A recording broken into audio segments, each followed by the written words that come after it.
Aunque la vida nos enfrenta constantemente con los ojos siempre alertas, existen momentos en los que la tristeza se cierne sobre nosotros, deseando cerrar los ojos para siempre. El día que la vida me arrebató a mi madre, una parte de mí también murió. Sin embargo, a diferencia de ella, yo sigo aquí para compartir mi historia. Buenos días, queridos míos. Soy la abuela Janina, y a mis 78 años, he vivido intensamente con arrugas marcadas por las preocupaciones, pero también por incontables sonrisas. Nací en 1947 en Guadalajara, Jalisco, en una época donde la electricidad era un lujo. Hoy por primera vez voy a relatar esta historia completa. Una historia que he resguardado celosamente en mi corazón durante más de 60 años. Antes de empezar, me gustaría saber desde dónde me ven, por favor, déjenlo en los comentarios, quizás de Chihuahua, Puebla o incluso de España. Me encantaría conocerlos a todos y si es posible, les agradecería mucho si dejan su me gusta y se suscriben al canal. A la abuela le haría muchísima ilusión contar estas historias, aunque a veces me resultan dolorosas. Me da la motivación para seguir compartiéndolas, con la esperanza de que puedan brindar consuelo o apoyo a alguien que esté pasando por una situación similar. Además, me gustaría saber su edad, así que por favor compártala en los comentarios. Ahora, vamos a lo importante. Mi madre, Jacqueline, la considerada la mujer más hermosa de Guadalajara, nadie lo cuestionaba. Tenía un cabello negro, liso y largo que le llegaba hasta la cintura, y unos ojos verdes, algo inusual en esa época, tanto que la gente decía que tenía ojos de gato. Su sonrisa, mis hijos, era capaz de iluminar toda la cuadra. Nuestra casa, aunque modesta, era muy acogedora y estaba ubicada cerca de la fábrica textil donde mi padre, Jesús, trabajaba. Éramos una familia pequeña, yo, mi madre, mi padre y mi hermano mayor, Julio, quien me llevaba 7 años. La vida no era fácil, pero mi madre siempre lograba que todo pareciera una celebración. Recuerdo vívidamente su cocina, que no contaba con las modernidades que existen hoy en día. En la cocina, se encontraba una vieja estufa de leña, una mesa robusta de madera maciza construida por mi padre y un armario antiguo, impecablemente ordenado por mi madre. Cada sábado, ella horneaba un delicioso pastel de elote con anís, tan apetitoso que solo con el aroma que se difundía por toda la casa, se antojaba, era una verdadera delicia. Sanina, ven a ayudar a tu mamá, me llamaba, y yo corría feliz, anhelando estar a su lado. A pesar de mi torpeza innata, la cual aún conservo, ella demostraba una paciencia infinita. Así no, hija. Mira, es despacio, con cariño, me instruía, mientras me enseñaba a amasar la masa para el pan. Mi madre trabajaba como costurera, aceptando encargos de las adineradas señoras del pueblo. Se quedaba hasta altas horas de la noche encorvada sobre su máquina de coser Singer, pedaleando sin descanso. A veces, cuando creía estar dormida, la escuchaba toser con fuerza y de manera seca, intentando sofocar el sonido con un paño, para no perturbar el sueño de nadie. Hoy, con la perspectiva del tiempo, entiendo que esa tos persistente fue la primera señal de un desenlace fatal, pero en aquellos momentos, ¿quién podría haberlo previsto? Mamá tenía una forma mágica de narrar historias. Por las noches, tras una larga jornada de trabajo, se sentaba en el borde de mi cama y me relataba cuentos del Coco, de la Llorona y de la Sirena. Yo fingía sentir miedo solo para que me abrazara y me susurrara, no temas, mi niña. Mientras yo esté contigo, nada malo te ocurrirá. Ay, cómo anhelaba que esas palabras fueran eternas, los domingos eran mis recuerdos más preciados. Era el único día de la semana en que mamá no trabajaba. Por la mañana asistíamos a misa, ella era muy devota y nunca se perdía una. Después volvíamos a casa, donde preparaba un almuerzo especial. Por la tarde, cuando el calor amainaba, me llevaba al Zócalo. Allí, cerca del kiosco, solía tocar una banda y nos sentábamos a escuchar música, disfrutando de unos deliciosos elotes. Fue precisamente en una de esas tardes de domingo cuando conocimos a doña Teresa, que recién había llegado a Guadalajara desde la Ciudad de México. Ella era maestra y poseía una voz melodiosa al hablar. Vestía con vestidos vibrantes y llamativos. Mamá y ella entablaron una amistad rápida y profunda. En poco tiempo, doña Teresa se convirtió en una visitante habitual, compartiendo café, asistiendo a mamá con las costuras más complejas y proporcionándome libros. «Esta niña es inteligente, Jacqueline», solía decirle a mi madre. «Debe estudiar, debe aspirar a algo más». Mamá con una sonrisa de orgullo respondía: «Si Dios quiere, será alguien en la vida, no tendrá que quedarse como yo encorvada sobre una máquina de coser hasta altas horas de la noche». Era un anhelo hermoso, pero la vida a menudo interrumpe los sueños de manera cruel, ¿verdad? En el invierno de 1960, cuando yo tenía 13 años, la tos de mi madre se intensificó. Ya no era solo una tos nocturna y oculta, sino una constante día y noche acompañada de sangre. La veía lavar los paños en el lavadero intentando ocultarlo, pero yo comprendía. Su rostro, que siempre había sido sonrosado, se volvió pálido, casi translúcido. Con el cuerpo adelgazando visiblemente día a día, los vestidos le quedaban holgados. «No es nada, hija», le decía mamá cuando preguntaba, «es solo una gripe fuerte que no se quiere ir». Sin embargo, no era una simple gripe, sino tuberculosis. En aquel tiempo esa enfermedad era casi una condena de muerte, especialmente para aquellos que no tenían recursos económicos para acceder a un tratamiento. Papá no quería reconocer la gravedad, repitiendo «ya va a pasar», sin siquiera prestarle la atención debida. Él nunca fue un hombre afectuoso, aunque tampoco malo, al menos no hasta ese momento. Trabajaba sin descanso, aportaba el sustento familiar, no bebía en exceso, pero siempre mantenía una actitud distante y silenciosa. Ya Julio, mi hermano, era su predilecto. Ambos se asemejaban, no solo físicamente sino también en su carácter. La salud de mamá se deterioraba rápidamente. Llegó un momento en que ya no podía levantarse de la cama. Fue entonces cuando doña Teresa, sin consultar a nadie, tomó la iniciativa y trajo a un médico amigo suyo para que examinara a mamá. Jamás olvidaré la expresión del doctor tras explorarla. Después de salir de la habitación, se apartó a doña Teresa y a mi padre a un rincón y comenzó a hablar en voz baja, como si deseara que yo no escuchara. Sin embargo, yo escuché cada palabra: «está muy avanzado. Tendríamos que internarla, pero incluso así, es cuestión de semanas, tal vez días». En ese instante mi mundo se vino abajo. Aunque solo tenía 13 años, comprendí perfectamente el significado de esas palabras. Mi madre se estaba muriendo y nadie podía hacer nada para evitarlo. Los días subsiguientes se convirtieron en una pesadilla a cámara lenta, con mi madre cada vez más débil, postrada en la cama. Yo permanecía sentada a su lado, tomando su mano, observando cómo la vida se le escapaba por los dedos. Mi padre casi no se veía en casa, se quedaba en el trabajo hasta tarde y luego se dirigía al bar.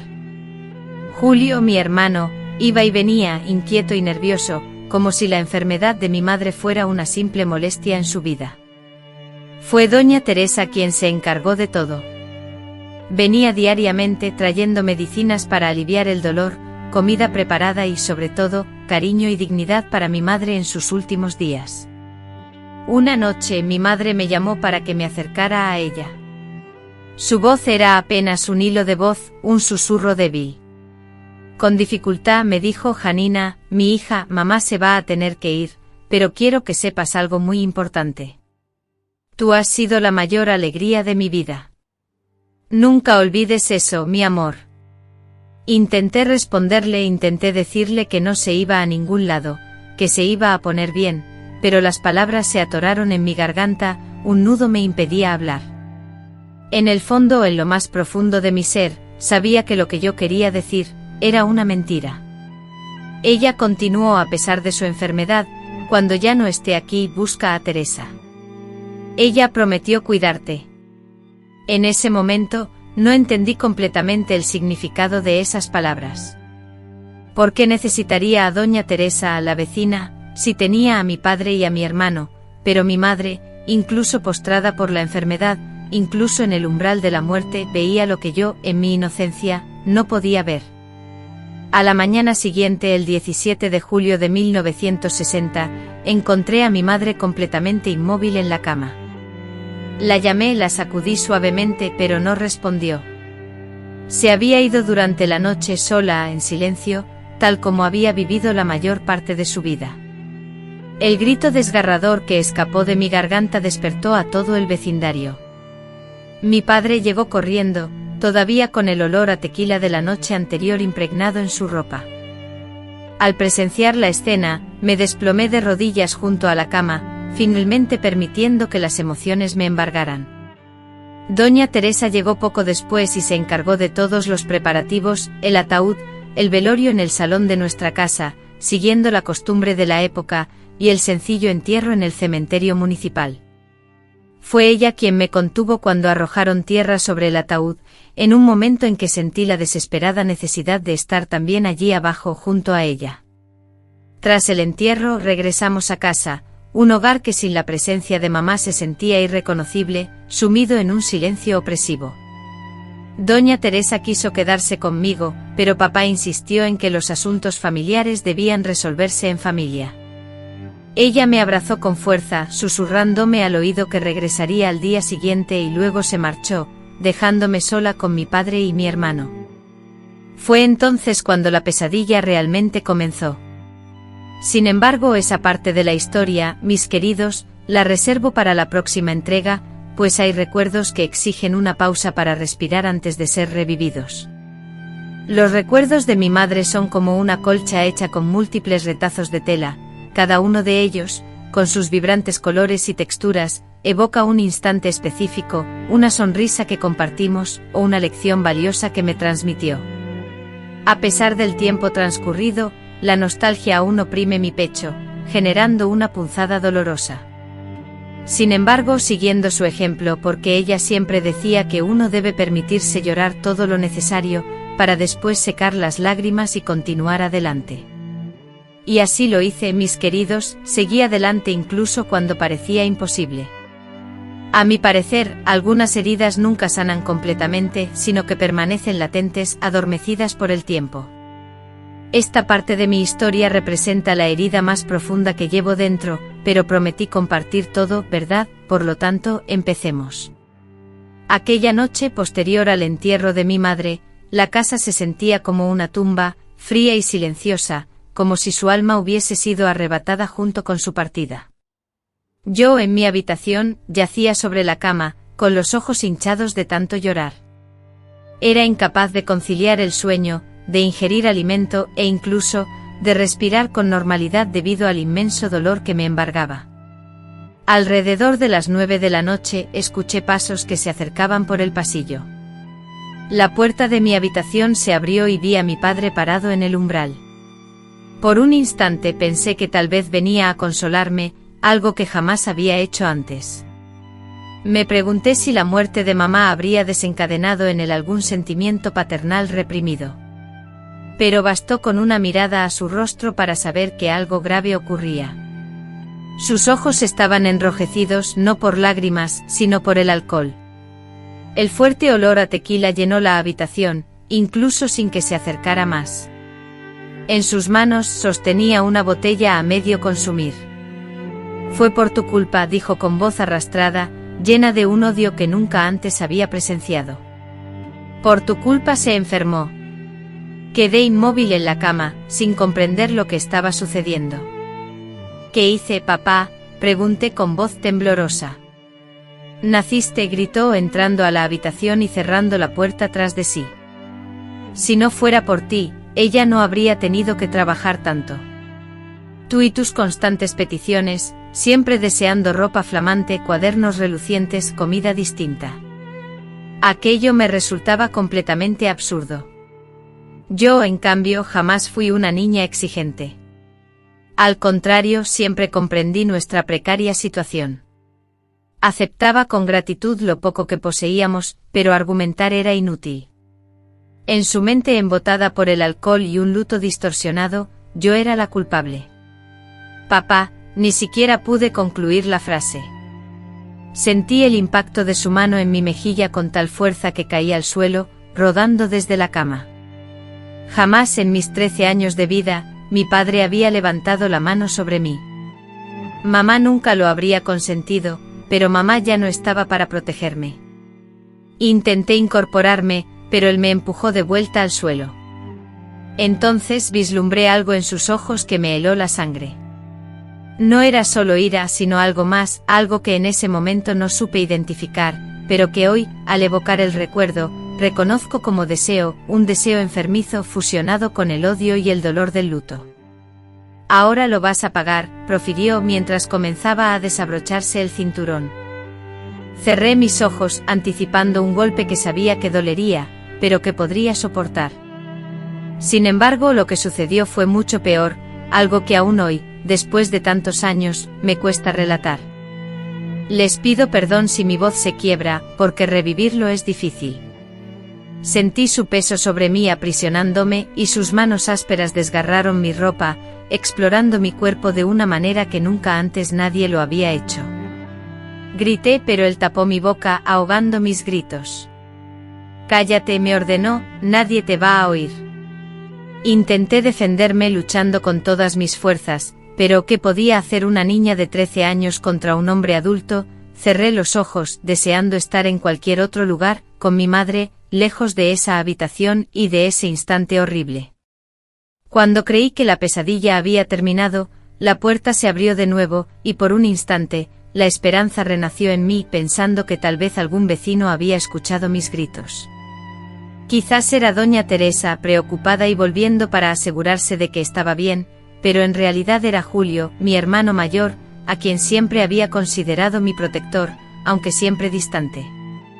Se quedó inmóvil en el umbral, observando la escena, yo, semidesnuda, tirada en el suelo, sollozando, papá, visiblemente intentando recomponerse. Papá, ¿qué está pasando aquí?, pregunté con la voz temblorosa. Por un instante fugaz, albergué la esperanza de que me socorriera, de que detuviera esa locura, que llamara a la policía, que hiciera cualquier cosa para ayudarme.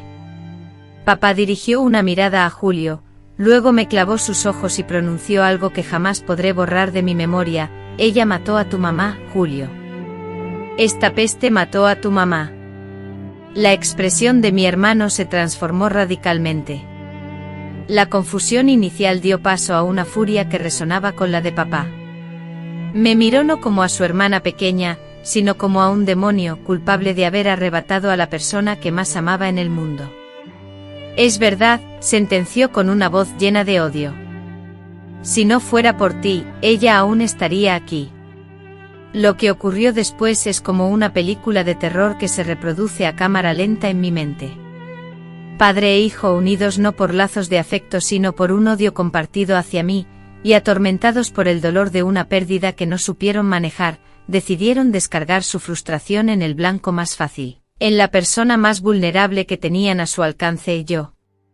Se ensañaron conmigo turnándose en la brutalidad, como si fuera un objeto sin valor, como si no fuera humana, como si no fuera su hija y su hermana. El dolor físico era indescriptible, pero era aún peor la traición de aquellos que debían protegerme y me destrozaron.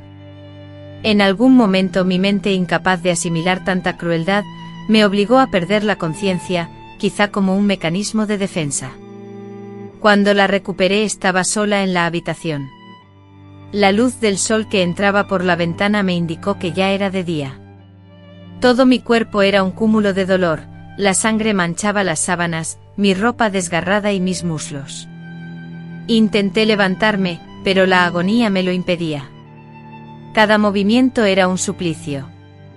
Desde la cocina llegaban voces, el sonido de ellos desayunando con total normalidad, como si la noche anterior no hubieran destrozado la vida de una niña.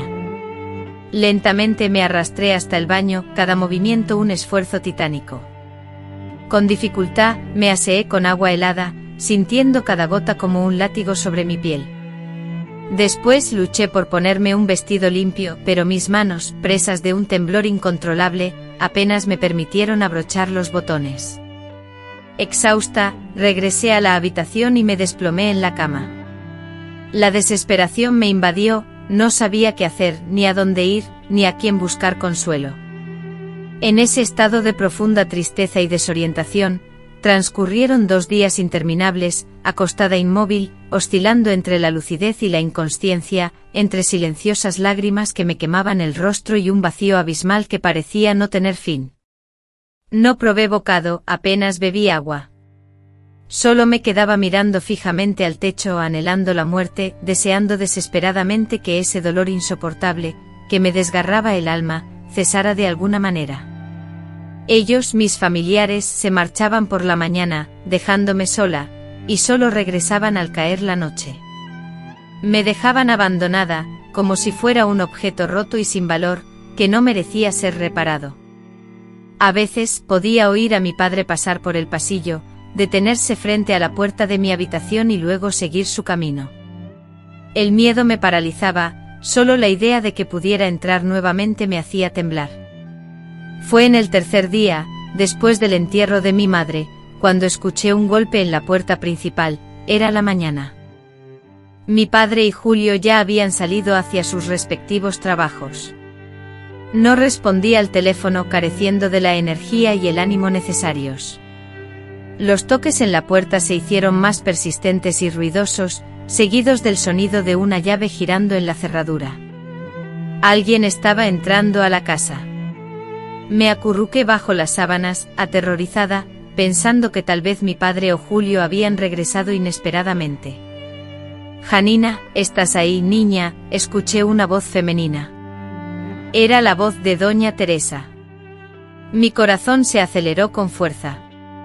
Mamá me había dicho que la buscara, pero ni siquiera tuve que hacerlo. Ella había venido a mí. «Sanina». Oí sus pasos recorriendo la casa, abriendo puertas, buscando mi presencia. Cuando finalmente abrió la puerta de mi habitación, intenté esconderme debajo de la cobija, abrumada por la vergüenza y el miedo a que viera mi estado. «Dios mío del cielo», exclamó al verme. «¿Qué te pasó, criatura?», no fui capaz de responder. Las palabras se negaban a salir y en su lugar, las lágrimas volvieron con renovada intensidad al ver la expresión de preocupación en el rostro de esa mujer, quien había sido la mejor amiga de mi madre. Se acercó, se sentó en el borde de la cama y suavemente tocó mi frente, como si estuviera comprobando si tenía fiebre. Después, con sumo cuidado, tiró lentamente de la cobija que yo aferraba con todas mis fuerzas. Lo que descubrió ante sus ojos debió ser un espectáculo horripilante. Los moretones oscuros que cubrían mis brazos y mi rostro, el vestido desabrochado que dejaba al descubierto más marcas en mi pecho, y la sábana, ahora teñida de sangre, que la falta de fuerzas me había impedido cambiar. «¿Quién te hizo esto?», preguntó mi voz, temblando de rabia y horror. «Fue tu padre», fue Julio. Asentí con la cabeza, incapaz de articular palabra alguna. «Los dos», insistió con la necesidad de comprender la magnitud del horror que se revelaba. Y yo volvía a asentir, mientras veía lágrimas brotar de sus ojos, lágrimas de furia, de tristeza, de impotencia. «Tu madre temía que esto pudiera suceder», murmuró, hablando más para sí misma que para mí.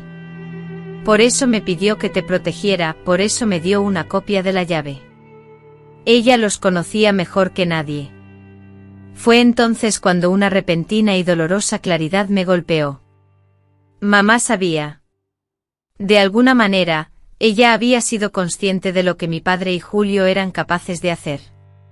Quizás había notado señales que en mi inocencia infantil, yo no había sabido interpretar. En sus últimos instantes, el temor más profundo de su vida no era la muerte, sino mi futuro después de su partida. «Nos vamos de aquí ahora mismo», resolvió doña Teresa, poniéndose de pie de inmediato. «Van a regresar al final del día», asentí con la cabeza, sintiendo la energía para hablar por fin. «Por favor, no me dejes sola nunca más», supliqué. Ella prometió, tomando mis manos entre las suyas. «Nunca más vas a estar sola con ellos. Voy a cuidarte como le prometí a tu mamá». Me ayudó a levantarme, a asearme y a vestirme con ropa limpia. Recogió algunas pertenencias mías, mi ropa, el retrato de mi madre que adornaba la mesita de noche y mis documentos, que mi madre guardaba en una cajita. «Nos vamos a mi casa ahora», dijo mientras me ayudaba a salir. «Allá podrás descansar y recuperarte. Después decidiríamos qué hacer». Ignoraba por completo que ese instante marcaba el inicio de una travesía mucho más extensa. Abandonar esa casa significaba apenas el primer movimiento para liberarme del tormento que mi padre y mi hermano habían forjado. El sufrimiento físico que me agobiaba era insignificante frente a la lucha que me esperaba para sanar las heridas invisibles que esa noche había infligido en mi ser. Mientras caminaba lentamente por las calles de Guadalajara, apoyada en Doña Teresa, sintiendo los rayos del sol en mi rostro después de tanto tiempo, un solo pensamiento me inundaba: «Mamá, sigues protegiéndome desde arriba».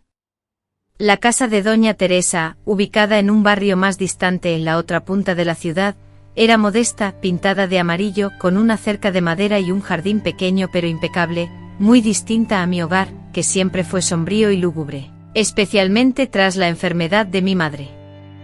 «Aquí estarás a salvo», me aseguró Doña Teresa al abrir la puerta. «Nadie te va a lastimar más», aseguró ella mientras yo, aún sintiendo fuertes dolores en todo el cuerpo, entraba apoyada en su brazo. Dentro de la casa, todo era impecable y meticulosamente ordenado. Libros cubrían cada espacio imaginable, llenaban los estantes, se apilaban en las mesitas de noche y adornaban incluso los marcos de las ventanas. Doña Teresa, maestra de profesión, había impregnado cada rincón de su hogar con esa esencia. Me condujo al cuarto de huéspedes donde una cama individual, cubierta por una colcha floreada, invitaba al descanso y una ventana proporcionaba una vista al jardín trasero, donde un árbol de guayaba, repleto de frutos, se balanceaba suavemente con la brisa. Después de acomodar las almohadas para que estuviera cómoda, me anunció que prepararía algo para comer. Me quedé mirando al techo intentando poner en orden mis pensamientos. Vendrían mi padre y Julio a buscarme, estaríamos seguras allí. ¿Qué sería de mí ahora que me encontraba sola en el mundo? Poco después, Doña Teresa regresó con una bandeja. Ofrecía una humeante sopa de verduras, pan recién horneado y un vaso de leche. El aroma de la comida, recién preparada, penetró en mi nariz, recordándome lo famélica que me sentía tras días de una alimentación precaria. «Tenemos que llevarte al médico», dijo ella, mientras yo lentamente intentaba llevarme un bocado a la boca. «Esas marcas en tu cuerpo deben ser documentadas». Dejé de comer, la angustia apoderándose de mí.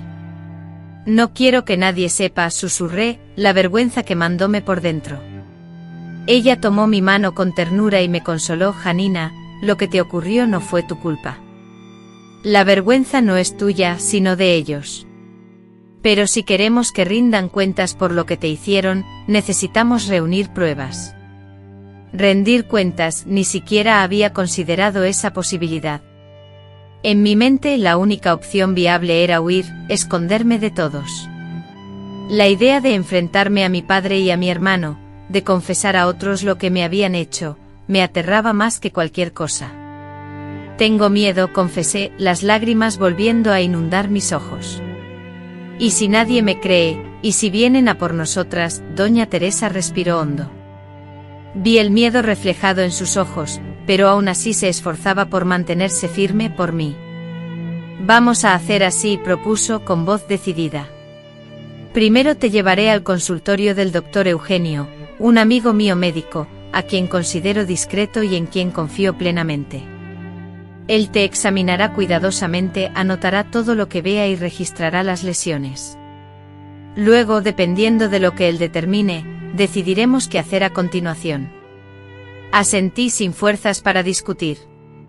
Terminé de comer en silencio, pensando en mi madre, anhelando que estuviera allí para abrazarme y asegurarme que todo estaría bien. Esa misma tarde, Doña Teresa me acompañó a la consulta del doctor Eugenio. Era un hombre mayor, de cabello canoso y mirada amable, que me trató con una delicadeza y respeto tales que me hicieron llorar de nuevo. Me examinó minuciosamente, tomando notas, y con mi consentimiento y siempre con Doña Teresa presente, tomó algunas fotografías de las marcas en mi cuerpo. Al finalizar, solicitó hablar a solas con Doña Teresa. Me quedé esperando en la sala de exploración, cubierta con una sábana del hospital, sintiendo frío a pesar del calor de la tarde. Ignoro los detalles de su conversación, pero al volver, el rostro de doña Teresa mostraba una inusual firmeza. El doctor Eugenio me había indicado que debía tomar medicamentos para evitar enfermedades y, en particular, un embarazo no deseado. La sola mención de la palabra embarazo me dejó sin aliento, como si me hubieran golpeado. No había considerado esa posibilidad, aún abrumada por el dolor presente. El viaje de regreso a casa transcurrió en silencio, mi mente, confusa y asustada por el futuro, se debatía entre pensamientos dispersos y la añoranza de mi madre. La noche comenzaba a caer cuando llegamos. Doña Teresa me ayudó a tomar los medicamentos, me instaló en la cama y me informó que saldría por 1 hora, asegurándome que regresaría pronto. Cerró con llave la puerta principal y las ventanas, advirtiéndome que no abriera si alguien llamaba. Me quedé sola en esa casa desconocida, escuchando los sonidos nocturnos que emergían del exterior, con el corazón oprimido por la incertidumbre. ¿A dónde habría ido? Habría ido a hablar con mi padre, o a la policía. El temor que me atenazaba inicialmente se transformó en agotamiento y finalmente sucumbí al sueño. Desperté abruptamente ante el sonido de varias voces. La oscuridad reinante, junto con la cadencia de las conversaciones, me indicó que debía ser muy tarde en la noche. Pude reconocer la voz firme y preocupada de doña Teresa, pero la acompañaba otra voz masculina, desconocida para mí. Prestando toda mi atención, intenté descifrar el contenido de su diálogo. No podemos simplemente abandonar esto, Jerónimo, decía doña Teresa, con un tono de profunda convicción. La voz masculina, llamada Jerónimo, respondió con un tono que intentaba ser razonable: Teresa, por favor, seamos sensatos. Estamos hablando de un hombre con gran reputación en la ciudad, un antiguo empleado de la fábrica, y la palabra de él contra la de una niña traumatizada. ¿Cómo crees que terminará esto? Tienes los informes médicos, las fotografías, pero todo eso puede ser manipulado y justificado de 1000 maneras. Un simple accidente, una caída accidental, cualquier cosa. ¿Acaso no sabes cómo funciona la justicia en esta ciudad, cómo protegen a los hombres de su círculo social? Un breve silencio se apoderó del lugar, y luego la voz de Jerónimo retomó la conversación, pero esta vez en un tono más suave y persuasivo: la mejor oportunidad para la niña es empezar de nuevo, lejos de aquí. Yo puedo ayudarlas a rehacer sus vidas. Recordé a mi hermano que vive en la Ciudad de México. ¿Te acuerdas de él? Él podría conseguirnos un lugar donde quedarnos mientras nos establecemos. La Ciudad de México me parecía tan lejos, y solo pensar en abandonar Guadalajara, la ciudad donde nací y crecí, donde está enterrada mi madre, me causaba un nudo en la garganta. Sin embargo, la idea de quedarme allí, sabiendo que mi padre y Julio podrían encontrarme en cualquier momento, me aterraba tanto que dejé de prestar atención al resto de la conversación. Terminó por vencerme el sueño, y volví a dormirme exhausta para mantener los ojos abiertos. A la mañana siguiente doña Teresa me explicó el plan. Jerónimo, un colega suyo de la escuela donde enseñaba, y uno de los pocos hombres en quien confiaba, tenía un hermano en la Ciudad de México que trabajaba en una escuela grande y podría ayudarme a conseguir trabajo allá. El plan era que nos mudáramos para allá, para empezar una nueva vida lejos de aquellos que me habían hecho daño. ¿Pero qué hay de la justicia?, pregunté, evocando la conversación que había escuchado a escondidas la noche anterior. Ella suspiró profundamente y acarició mi cabello con la misma ternura que mi madre solía prodigarme. La justicia divina nunca falla, Janina, pero la de los hombres, bueno, es algo complicado. Tu padre tiene influencia, conoce a mucha gente importante en la ciudad, amigos en la policía. Jerónimo piensa, y yo estoy de acuerdo, que sería tu palabra contra la suya. Y en una ciudad pequeña como Guadalajara en 1960, no era necesario que terminara la frase. Incluso siendo una niña, comprendía la dinámica del mundo, como la gente prefería ignorar el mal que acechaba dentro de las casas, tras puertas cerradas. Pero no nos vamos a ir sin más ni más, prosiguió, vamos a interponer una denuncia, a dejar constancia de lo que ocurrió. Puede que ahora no tenga consecuencias, pero el registro queda. Y sobre todo lo haremos de manera que tu padre jamás pueda encontrarte o reclamar la custodia sobre ti. En aquel entonces no comprendí completamente el significado de sus palabras. Solo con el tiempo llegué a conocer el plan completo que había orquestado. Ese mismo día, Jerónimo llegó en un carro desvencijado para recogernos. Primero nos dirigimos a la delegación, donde doña Teresa insistió en presentar una denuncia formal. El delegado de turno, con una expresión de hastío, apenas escuchó mientras ella describía los horrores que había sufrido.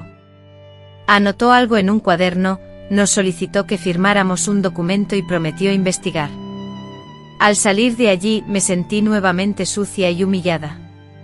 Parecía que a nadie le importaba, como si lo que había vivido fuera demasiado trivial para ser tomado en serio. Posteriormente fuimos al registro civil. Doña Teresa tenía en su poder todos mis documentos, mi partida de nacimiento, mi documento de identidad y mi expediente escolar, los cuales había recuperado de la casa de mi padre. En el registro civil, presentó un papel. Esta es una autorización que tu madre firmó antes de fallecer, me explicó, extendiéndome el documento que establecía mi custodia provisional en caso de que algo le ocurriera. La noticia me tomó por sorpresa. Desconocía por completo este detalle, aunque al mismo tiempo sentía que todo encajaba perfectamente. Mamá siempre se preocupó por mi bienestar, incluso anticipando su ausencia. El notario revisó el documento, lo selló y solicitó la firma de la tutora legal, doña Teresa, en varios formularios. De esta forma, legalmente pasé a ser responsabilidad de ella. No se trataba de una adopción formal, ese trámite llegaría más adelante, pero era suficiente para evitar que mi padre pudiera reclamarme. Nuestra última parada fue el cementerio. Necesitaba despedirme de mi madre antes de partir. Permanecimos frente a su sencilla lápida, donde se leía, Jacqueline Silva 1929 a 1960, amada madre, durante casi una hora. Lloré sin consuelo, derramando todas las lágrimas que aún guardaba. Conversé en silencio con ella, prometiéndole que sería fuerte, que sobreviviría y que lucharía por cumplir todos sus sueños. Cuando por fin volvimos al coche, la oscuridad de la noche comenzaba a cubrir la ciudad. Jerónimo, visiblemente inquieto, nos instó a marcharnos de inmediato. Tenemos que irnos, repitió con urgencia. Habíamos pasado todo el día moviéndonos por Guadalajara, y temía que el padre de la joven, si empezaba a buscarlos, no tardaría en descubrir su paradero. Doña Teresa asintió, dándole la razón. Nos subimos al auto y al alejarnos de Guadalajara, sentí una mezcla de alivio y tristeza. Dejaba atrás no solo el horror de los últimos días, sino también los gratos recuerdos de mi infancia, los lugares que conocía, la ciudad donde mi madre descansaba. El viaje hacia la Ciudad de México nos llevaría casi un día entero. Cansada, apoyé mi cabeza en el hombro de doña Teresa y cerré los ojos. A través de la ventanilla, las luces de Guadalajara se desvanecían, cada vez más distantes, hasta fundirse por completo en el horizonte. Una nueva vida se abría ante mí. Una vida sin mi madre, pero también sin el terror que mi padre y mi hermano encarnaban.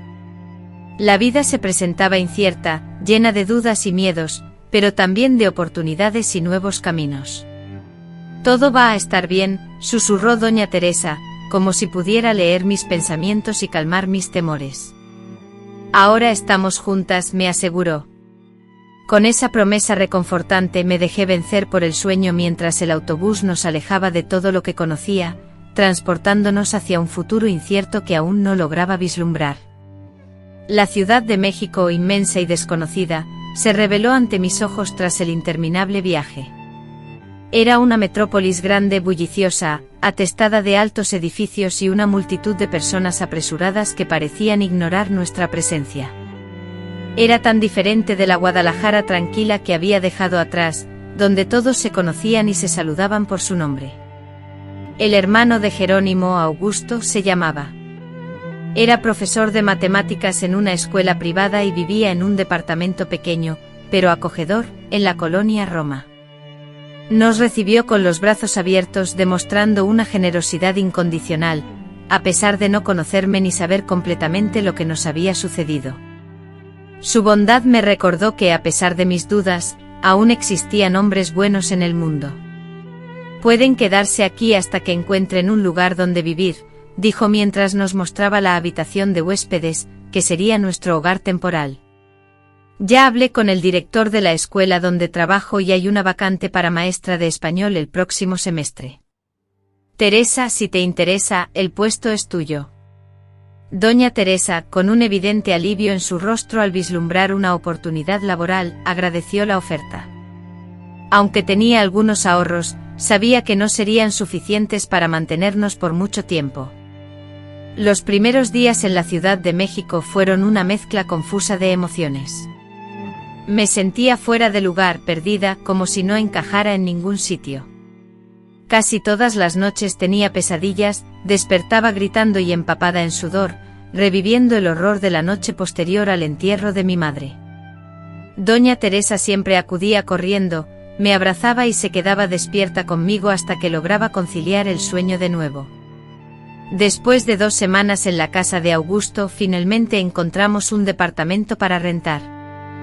Estábamos en la misma colonia, instaladas en un edificio antiguo que requería mantenimiento, en el 3er piso. El departamento era modesto, una habitación pequeña, una sala de estar reducida, una cocina funcional y un baño, nada que ver con la casa amplia y elegante que doña Teresa poseía en Guadalajara, pero ella nunca expresaba queja alguna. Es un nuevo comienzo para nosotras dos, solía decir mientras organizábamos las pocas pertenencias que habíamos traído. Solo habíamos rescatado ropa, algunos libros y las fotografías de mi madre que logramos salvar. El inicio del ciclo escolar estaba programado para agosto. Doña Teresa rápidamente consiguió empleo en la escuela que Augusto le había recomendado. Se esperaba que yo también me inscribiera ahí, sin embargo, la sola idea de entrar a un lugar repleto de adolescentes, de tener que socializar, de tener que explicar mi procedencia y las razones del cambio de escuela a mitad del curso, me aterrorizaba. No me siento preparada, le confesé una noche después de cenar.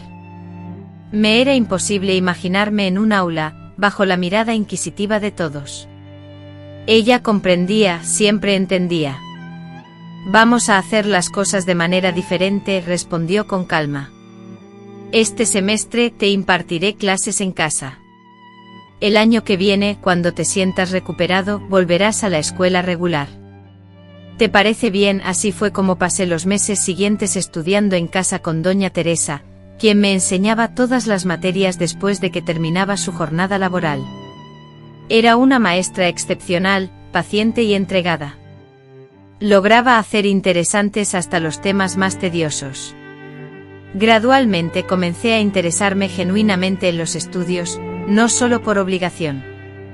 Leía todos los libros que me recomendaba, realizaba las tareas con esmero. Era también una forma de evadirme. Mientras estudiaba, no pensaba en el pasado, en las experiencias dolorosas que había tenido. Durante ese tiempo, doña Teresa también gestionó que viera a una psicóloga, la doctora Marina. Al principio, detestaba ir. Me quedaba sentada en silencio en su consultorio, contestando con respuestas cortas, incapaz de hablar sobre lo que había ocurrido.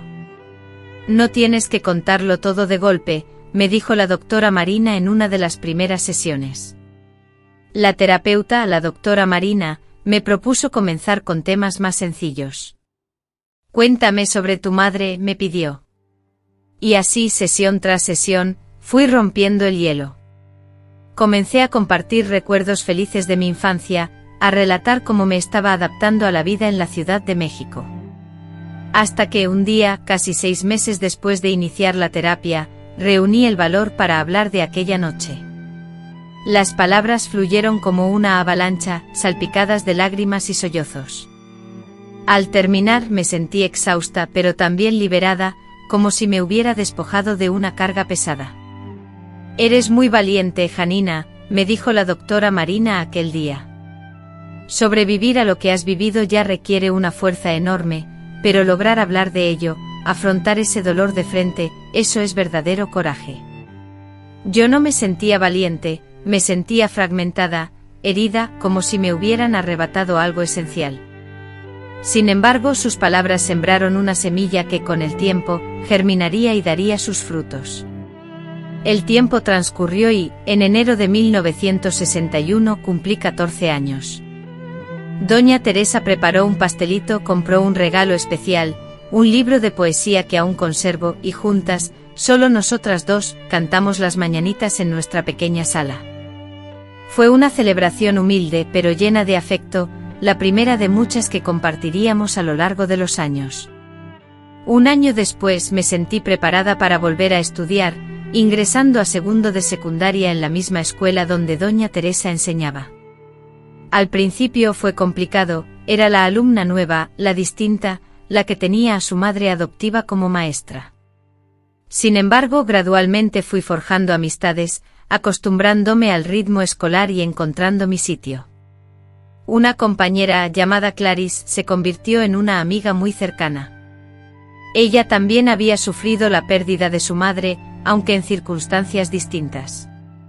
Ese dolor común forjó un vínculo especial entre nosotras, y con ella podía compartir confidencias que guardaba para mí. Odio cuando la gente dice que va a pasar, murmuró Clarice un día, mientras nos sentábamos en una banca de piedra, a la sombra de los árboles en el patio de la escuela.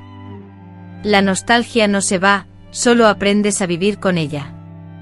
Sentí un eco en sus palabras, resonando con la forma en que yo misma experimentaba ese sentimiento. La nostalgia por mi madre era una presencia constante, una compañera silenciosa que me acompañaba día tras día. No siempre era un dolor agudo, a veces se manifestaba como una suave melancolía, una profunda conciencia de todo lo que ella había perdido al partir tan joven, y de todo lo que yo había perdido al no tenerla a mi lado. Los años de la preparatoria transcurrieron rápidamente. Descubrí mi habilidad para los idiomas y la literatura, y me apasionaba escribir poemas, cuentos, cualquier cosa que me permitiera expresar mis sentimientos, aquellos que a menudo no lograba articular con palabras. Cuando llegó el momento de decidir mi futuro después de la escuela, supe instintivamente lo que debía hacer, quería ser maestra, como Doña Teresa. Deseaba influir en la vida de otros niños, como ella había influido en la mía. Logré superar el exigente examen de admisión a la Facultad de Filosofía y Letras de la UNAM en 1965, abriéndome las puertas a un mundo de posibilidades, mostrándome senderos inexplorados y ofreciéndome un refugio seguro. Ese día, cuando vi mi nombre publicado en la lista de admitidos, fue uno de los más felices de mi vida hasta ese momento. Doña Teresa, inundada de orgullo, rompió en llanto y estrechándome entre sus brazos, me susurró: «Tu mamá estaría tan orgullosa». La universidad se convirtió en un universo nuevo para mí, conocí a personas de diversos orígenes, devoré libros que antes desconocía y participé en apasionados debates sobre política, arte y filosofía. Eran tiempos turbulentos en México con el movimiento estudiantil en auge, y la universidad era uno de los pocos lugares donde, con cautela, aún se podía debatir libremente. Fue en el segundo año de carrera, en una fiesta organizada por el Centro de Estudiantes, donde conocí a Ricardo, estudiante de Derecho, 2 años mayor que yo y con los ojos más dulces que jamás había visto. Perdida en un rincón, como era costumbre en las reuniones sociales, me sentía aislada, cuando de repente él se acercó e inició una conversación. Al principio, la desconfianza me invadió. Después de la experiencia que me había marcado, la idea de involucrarme románticamente con alguien me aterraba. Sin embargo, Ricardo era diferente a todos los hombres que había conocido, era paciente, respetuoso y nunca me forzaba a nada. Charlábamos durante horas sobre libros, melodías, nuestras aspiraciones. Me tomó casi un año decidirme a tener una cita a solas con él. Nuestra primera cita fue en una cafetería cercana a la universidad. Estaba tan nerviosa que sin querer derramé mi café sobre la mesa, manchando mi vestido nuevo. En lugar de sentirse incómodo, Ricardo se rió, no de mí, sino de la situación, y logró hacerme reír también. Fue la primera vez en mucho tiempo que me sentí como una joven normal, en una cita cualquiera, sin el lastre del pasado pesando sobre mí. A pesar de todo, me tomó mucho tiempo confesarle lo que había sucedido en Guadalajara. Temía su reacción, el miedo de que se sintiera decepcionado, o que cambiara la forma en que me miraba, quizá con lástima o incluso con repulsión. Después de 2 largos años de dudas e incertidumbre, desde el momento en que empecé a vislumbrar la posibilidad de abrirme a él, reuní el coraje necesario y finalmente le revelé mi secreto. Él, con una serenidad que me abrumó, apenas tomó mis manos y me dijo con una voz llena de afecto: «Gracias por confiar en mí lo suficiente como para compartir esto. No cambia en absoluto lo que siento por ti». En ese instante supe que había encontrado a un hombre verdaderamente especial. Nos graduamos en 1969, yo obtuve mi título en letras y él, el suyo en derecho. Nos casamos al año siguiente en una modesta y emotiva ceremonia en la iglesia de nuestro barrio. Doña Teresa, a quien ya consideraba mi madre, rompió en llanto durante toda la ceremonia y al terminar, me dijo con cariño: «2 madres te bendicen hoy, yo desde aquí y Jacqueline, desde el cielo».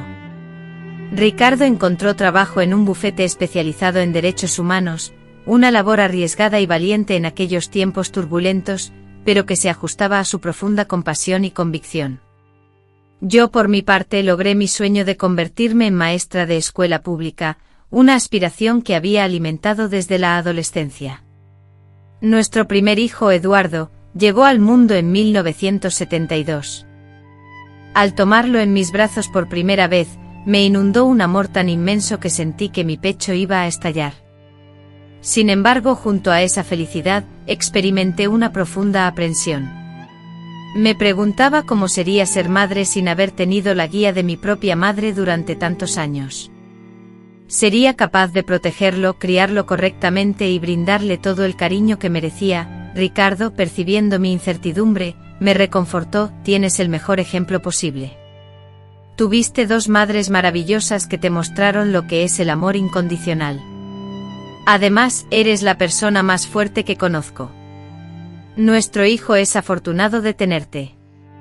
Sus palabras me consolaron, pero fue la convivencia diaria, el contacto con ese pequeño ser tan vulnerable y lleno de vitalidad, lo que me enseñó a ser madre. Cada sonrisa de Eduardo, cada nuevo descubrimiento, cada pequeño logro, desde la aparición de su primer diente hasta sus primeros pasos, sanaba algo dentro de mí que desconocía que aún estaba dañado. En 1975, nuestra familia creció con la llegada de Clara. A diferencia de su hermano, un niño sereno y observador, Clara era pura vitalidad desde su nacimiento. Empezó a hablar y caminar a una edad temprana, y pronto recorría la casa a toda velocidad, revolucionando todo a su paso con su curiosidad inagotable. Mientras tanto, la vida familiar transcurría con las alegrías y los retos que cualquier familia experimenta. Ricardo se convirtió en socio de su despacho de abogados, y yo fui ascendida a coordinadora pedagógica en la escuela. Nos mudamos a una casa, pequeña pero acogedora, en la Colonia del Valle. Doña Teresa, ya jubilada, nos visitaba casi diariamente, llenando el vacío de abuela que mis hijos no tenían por parte del padre. Los padres de Ricardo habían fallecido antes de que nos conociéramos, pero el pasado, por más que intentemos olvidarlo, tiende a resurgir en los momentos más inesperados. Fue así como en 1980, casi 2 décadas después de que huyéramos de Guadalajara, recibí una carta, provenía del registro civil de esa ciudad. Temblorosa, con el corazón latiendo con fuerza, abrí el sobre. Recibí una notificación formal, un documento que anunciaba el fallecimiento de mi padre. Como su hija, legalmente me correspondía una herencia, la casa donde había pasado mi infancia y una modesta cuenta de ahorros. La carta había viajado buscando mi paradero, rebotando entre direcciones, probablemente siguiendo el rastro de información que había dejado a lo largo de los años. Me quedé horas contemplando ese papel, incapaz de procesar mis emociones. No sentía dolor, ni alivio, ni siquiera rabia, solo un extraño vacío, como si estuviera leyendo sobre un completo desconocido, no sobre el hombre que una vez fue mi padre, el mismo hombre que con una sola noche de odio y locura había destrozado mi infancia. ¿Qué vas a hacer?, me preguntó Ricardo al enterarse. No quiero nada que venga de él, respondí sin vacilar, firme en mi decisión. Absolutamente nada. Al día siguiente redacté y envié una carta de renuncia formal a la herencia. No deseaba esa casa, ni los recuerdos que albergaba, ni el dinero. No quería ninguna conexión con ese hombre, ni con el pasado que había enterrado hacía tanto tiempo. La carta me informaba que mi hermano Julio había fallecido años atrás en un accidente automovilístico, pero la noticia no despertó en mí ninguna emoción. Los lazos sanguíneos con él se habían roto de manera definitiva aquella fatídica noche de julio de 1960. Mi verdadera familia era ahora otra, Ricardo, nuestros hijos, y doña Teresa, personas que me amaban incondicionalmente y jamás me harían daño. La vida siguió su curso, los niños crecieron, y el país experimentó transformaciones lentas pero constantes.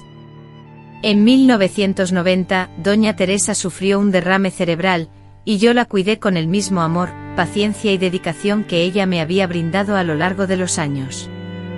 Partió serenamente 2 años después, tomándome de la mano y llamándome hija hasta su último aliento. Su entierro fue como perder a mi madre por segunda vez, aunque distinto a la primera, cuando el dolor me consumió en soledad. Esta vez contaba con el apoyo incondicional de mi familia, quienes me sostenían y me recordaban que el amor que doña Teresa me había dado perduraría en mí, en mis hijos, y un día, en los hijos de ellos. Fue así a lo largo de muchos años, que edifiqué una existencia que jamás habría soñado poseer aquella noche sombría en Guadalajara. Una vida marcada por heridas profundas y cicatrices, algunas de las cuales persisten, pero también rebosante de afecto, felicidad y triunfos. Una vida que se hizo realidad gracias a la valentía y la determinación de una mujer que honró la promesa que le hizo a mi madre. Una vida construida con esfuerzo constante paso a paso, transformando el sufrimiento en fortaleza, el dolor en empatía y el temor en coraje. Como saben, estimados amigos, cuando un trauma infantil es devastador, la vida parece fragmentarse en dos, un antes y un después de ese instante crucial. Durante mucho tiempo pensé que esa noche funesta me definiría por siempre, que llevaría esa herida abierta hasta el final de mis días. Sin embargo, el tiempo es un sanador formidable y el amor es el remedio más eficaz que existe. Fue cuando mis hijos entraron en la adolescencia que empecé a experimentar un miedo distinto. Eduardo, con 13 años, me traía a la memoria la edad que yo tenía cuando perdí a mi madre y el mundo se vino abajo. Reviví las pesadillas, la ansiedad regresó y la sobreprotección hacia él se intensificó. No lo vas a dejar respirar así, me advirtió Ricardo con suavidad una noche, después de que lo llamé 3 veces al domicilio del amigo donde Eduardo estaba estudiando. Nuestros hijos no están repitiendo la misma historia que tú viviste. Él tenía razón, lo sabía, pero el miedo no se rige por la lógica. Fue entonces cuando decidí retomar la terapia después de muchos años. Necesitaba deshacer ese nudo interno, ese terror irracional a que mis hijos experimentaran el mismo sufrimiento que yo padecí. La nueva terapeuta, distinta a la doctora Marina que me atendió en la adolescencia, aplicaba un enfoque más directo. «¿Estás castigando a tus hijos por los errores de tu padre?», me cuestionó en una de las primeras sesiones. «¿Les estás negando la libertad y las experiencias propias de su edad por tu miedo?». Aquello me impactó profundamente. Me di cuenta de que mis acciones eran injustas para ellos, y me atormentaba. Deseando una solución, pregunté desesperada, ¿cómo puedo superar esto? Comprendí que la historia de ellos no tenía por qué ser la misma que la tuya, que tú rompiste el ciclo de sufrimiento, que el hogar que tú y Ricardo construyeron era seguro, lleno de amor y salud. Fue un proceso largo, a veces doloroso, pero al final liberador. Poco a poco comencé a darles más libertad. Dejé que Eduardo fuera solo a la escuela. Permití que Clara durmiera en casa de sus amigas. Cada pequeña independencia que les concedía era también una liberación para mí, una forma de escapar gradualmente del miedo que me ataba. En 1992, tomé una decisión que transformaría mi carrera profesional. Después de más de 2 décadas como maestra y coordinadora, decidí volver a la universidad para cursar una maestría en educación. Ricardo me brindó su apoyo incondicional, como siempre. Nunca es tarde para perseguir tus sueños, solía decir. Así, a los 45 años, volví a ser estudiante. Al principio sentí cierta incomodidad por ser una de las alumnas de mayor edad en el grupo, pero rápidamente me acostumbré. Mi tesis de maestría se enfocó en el impacto del trauma infantil en el desarrollo educativo, un tema que comprendía profundamente, no solo por la teoría estudiada, sino también por mi propia vivencia. Fue mientras investigaba para mi maestría cuando tuve una revelación significativa. Al conversar con educadores, psicólogos y trabajadores sociales, me percaté de la gran cantidad de niños que sufrían abusos sin que nadie interviniera, sin contar con una figura protectora. Reflexioné sobre mi propia infancia y cómo habría cambiado mi vida si alguien, un maestro, un vecino o cualquier adulto, hubiera detectado las señales a tiempo.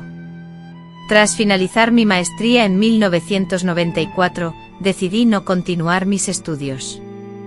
En lugar de ello, comencé a trabajar en la Secretaría de Educación Pública, creando programas de capacitación para maestros, cuyo objetivo era enseñarles a identificar las señales de abuso y violencia doméstica. Ricardo, con orgullo en su voz, me dijo después de presenciar cómo dirigía un taller para directores de escuelas públicas: era un trabajo que te apasionaba, que le daba sentido a todo el sufrimiento que habías vivido. Transformaste tu dolor en una misión. Sin embargo, la satisfacción que sentía por mi trabajo no era la única fuente de propósito en mi vida. Mi mayor logro, mi mayor orgullo, residía en mi familia. Ver a mis hijos crecer saludables, seguros y amados era la prueba irrefutable de que había logrado romper el ciclo de violencia, demostrando que el pasado no tenía por qué dictar el futuro. Eduardo se graduó de medicina en 1996, y la imagen de mi hijo con su bata blanca, preparado para cuidar y curar a otros, me llenó de una inmensa satisfacción, imposible de describir con palabras. Clara, por otro lado, eligió un camino diferente, siempre artística y creativa. Se dedicó al cine, convirtiéndose en documentalista, y sus películas sobre temas sociales fueron reconocidas y premiadas en festivales por todo México.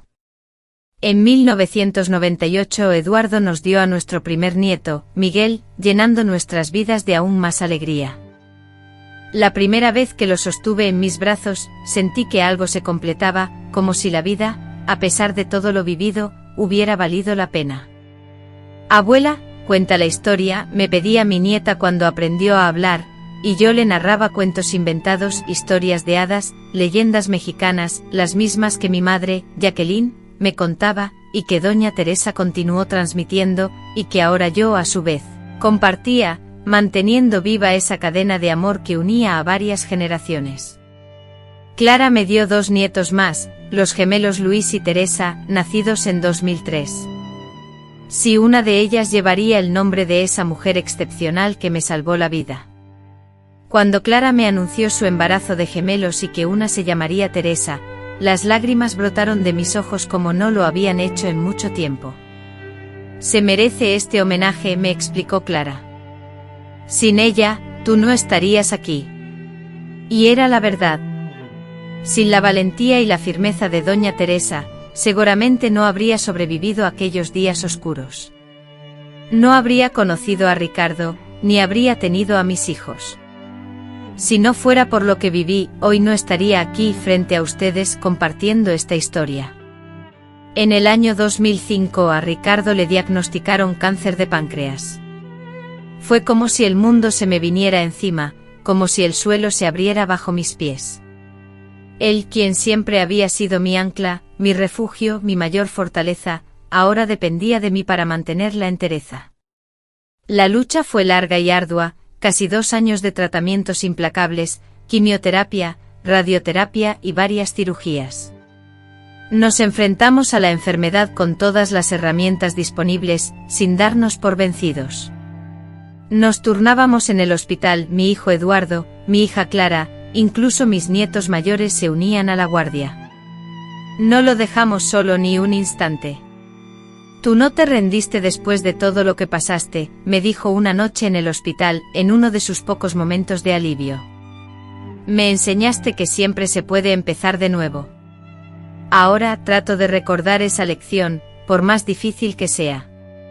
Sin embargo, algunas batallas, por más que nos esforcemos, simplemente no se pueden ganar.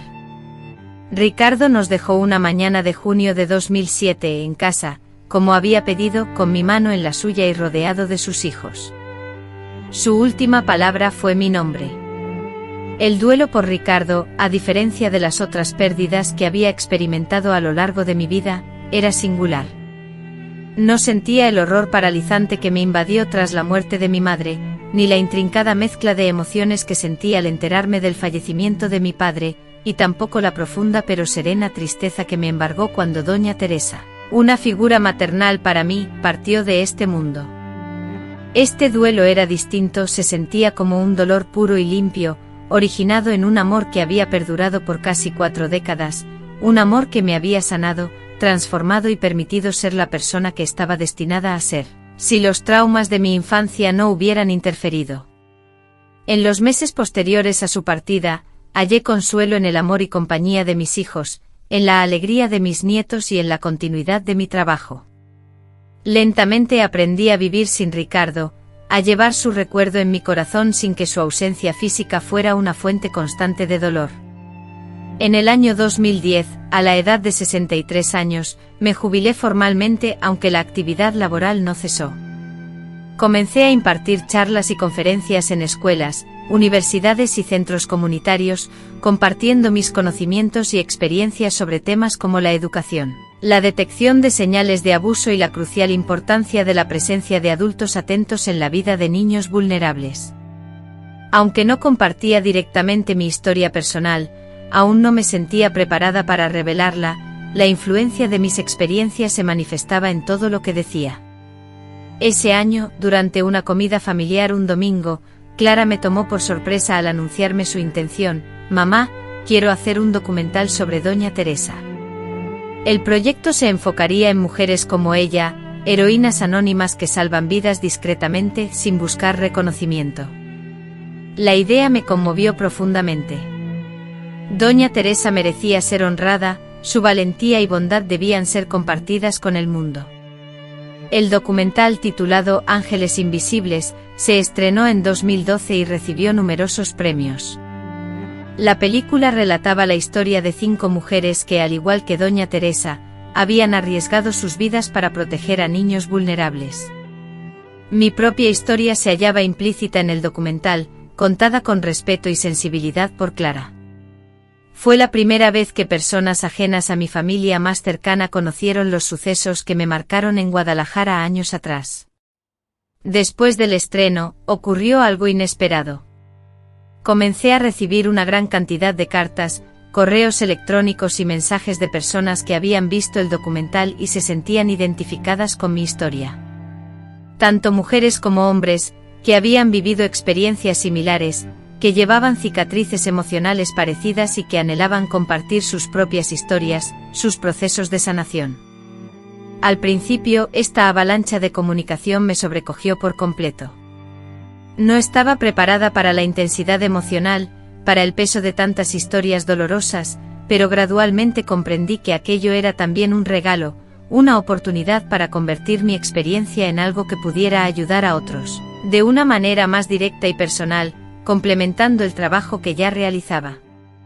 Por eso empecé a responder cada mensaje de forma individual. Más adelante acepté invitaciones para participar en grupos de apoyo y compartir mi historia en encuentros de sobrevivientes. Aunque revivir esos recuerdos a veces era doloroso, también resultaba increíblemente liberador. Después de uno de esos encuentros, una joven de 20 años se acercó a mí y me dijo: «Hoy me has salvado la vida». Pensé que jamás podría volver a tener una vida cotidiana después de todo lo que había sufrido, pero al verte a ti, al ver todo lo que habías logrado construir, comprendí que sí era posible. Esas palabras resonaron en mí con una intensidad que me emocionó profundamente. Me di cuenta de que mi historia de sufrimiento se había transformado en un faro de esperanza para otras personas. El legado de Doña Teresa seguía vivo, no solo en mis hijos y nietos, sino en cada individuo que encontraba fortaleza en mi camino para enfrentar sus propios desafíos. En 2015, a los 68 años, decidí escribir un libro.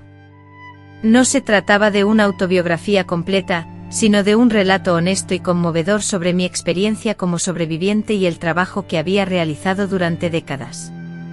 Después de la tormenta se convirtió en un pequeño éxito, traducido a diversos idiomas y utilizado en cursos de psicología y trabajo social. Hoy, a los 78 años, miro hacia atrás y contemplo una vida que jamás imaginé tener, una vida plena, enriquecedora y llena de significado. Tengo 2 hijos excepcionales y 5 nietos maravillosos. Sí, después de los gemelos llegaron 2 nietos más, y hasta una bisnieta recién nacida, llamada Jacqueline, en honor a mi madre. Vivo sola en una casa espaciosa y confortable, repleta de libros y fotografías que evocan recuerdos. Aunque echo de menos a Ricardo a diario, he aprendido a vivir con la nostalgia que me acompaña. Mis hijos y nietos me visitan con frecuencia, llenando la casa de alegría, vitalidad y bullicio. La niña rota de Guadalajara, aquella que pensó que nunca más volvería a sentirse completa, ha construido una vida plena, una familia llena de amor, un legado de protección y cuidado, no a pesar del trauma que sufrió, sino transformándolo en fuerza, en un propósito y en amor. Nunca regresé a Guadalajara, no lo deseé. Algunos puentes no necesitan ser reconstruidos, pero perdoné, no por aquellos que jamás se disculparon, sino por mí misma, porque el odio es un lastre demasiado pesado para llevarlo a cuestas durante toda una vida. La promesa que le hice a mi madre en el cementerio, antes de marcharme a Ciudad de México, fue cumplida. Después de sobrevivir y fortalecer mi espíritu, construí una vida que estoy segura, la llenaría de orgullo. Lo más importante es que rompí el ciclo de sufrimiento. Mis hijos, mis nietos y mi bisnieta, ninguno de ellos experimentará el horror que yo viví. Ellos crecieron y crecerán rodeados de amor, respeto y seguridad. Esta es mi mayor victoria, mi legado más preciado. Si mi historia ha tocado sus corazones, les pido que le den me gusta y se suscriban al canal. Cada suscripción me da fuerzas para seguir compartiendo estos recuerdos, que a veces son dolorosos de revivir, pero que pueden ayudar a quienes atraviesan momentos difíciles. Un abrazo cariñoso de la abuela Janina, quien aprendió que las cicatrices no definen quiénes somos, sino lo que decidimos hacer con ellas. Recuerden siempre que la mejor venganza contra quien intentó destruirte es vivir una vida plena, feliz y con propósito. Eso es lo que yo hice y es lo que deseo para todos ustedes.